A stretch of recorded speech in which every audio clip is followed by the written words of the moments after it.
Kementerian Pendidikan tahun lalu, saya mengambil pendekatan untuk tidak menyentuh perkara-perkara berkaitan pendidikan.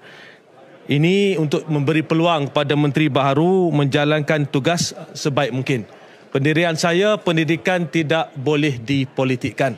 Jadi sebab itu kalau saudara-saudara tengok, sepanjang tempoh ini kalau saya bercakap di parlimen, berbahas di parlimen, ianya lebih kepada untuk mendapatkan maklumat-maklumat tentang perkara-perkara tertentu ataupun untuk mendapat perkembangan terbaru berkaitan inisiatif-inisiatif yang telah sedang dan akan diperkenalkan. Saya ni pantang apabila ada pihak yang cuba memesongkan fakta dan tidak menyatakan kebenaran. Sebab itu bila ini berlaku, ada yang cuba memesongkan fakta, tidak menyatakan kebenaran, maka perkara ini kena betulkan. Jadi semalam saya menerima satu keratan video sewaktu sesi soal jawab program Cakna Madani yang amat berhormat Perdana Menteri di UKM. Seorang pelajar menyentuh tentang lepasan SPM yang tidak melanjutkan pelajaran dan beliau bertanya, ini soalan daripada pelajar tersebut ya. Beliau bertanya, apakah inisiatif dan langkah isu pendidikan negara terutamanya pendidikan menengah dan rendah? Itu soalannya. Apakah inisiatif kerajaan berkaitan dengan pendidikan menengah dan rendah?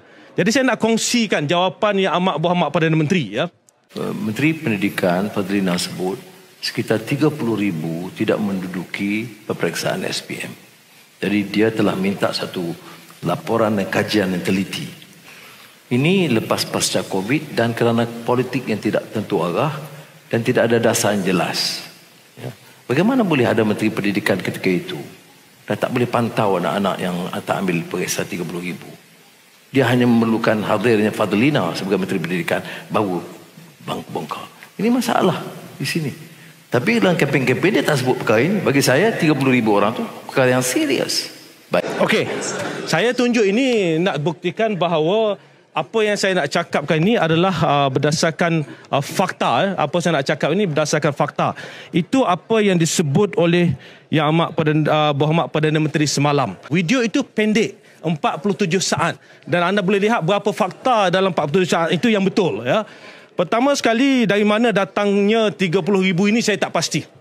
Daripada mana datangnya 30,000 ini, saya tak pasti. Saya cuba dapatkan maklumat yang ada untuk melihat kat mana asalnya 30,000 ini.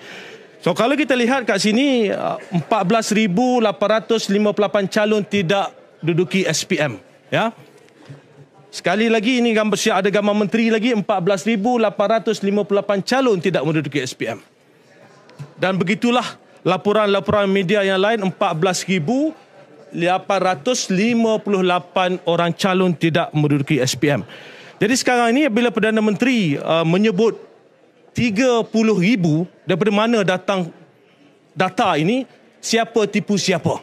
Peperiksaan bertulis SPM ini bermula pada 20 Februari hingga 15 Mac dan sebelum itu peperiksaan amali.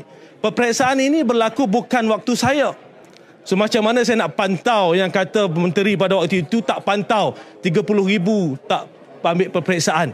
Perdana Menteri kata, kenapa dalam kempen saya tak sebut tentang perkara ini? Buat apa saya nak politikkan pendidikan? Pendirian saya jelas, saya takkan politikkan pendidikan. 47 saat bercakap. Berapa fakta yang betul?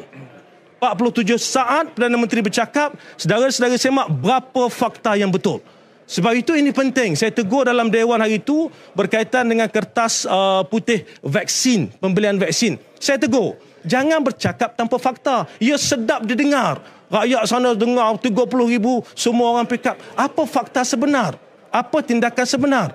Seorang Perdana Menteri perlu mengutamakan kesejahteraan rakyat. Apa usaha yang dibuat? Bukan berpolitik hari-hari.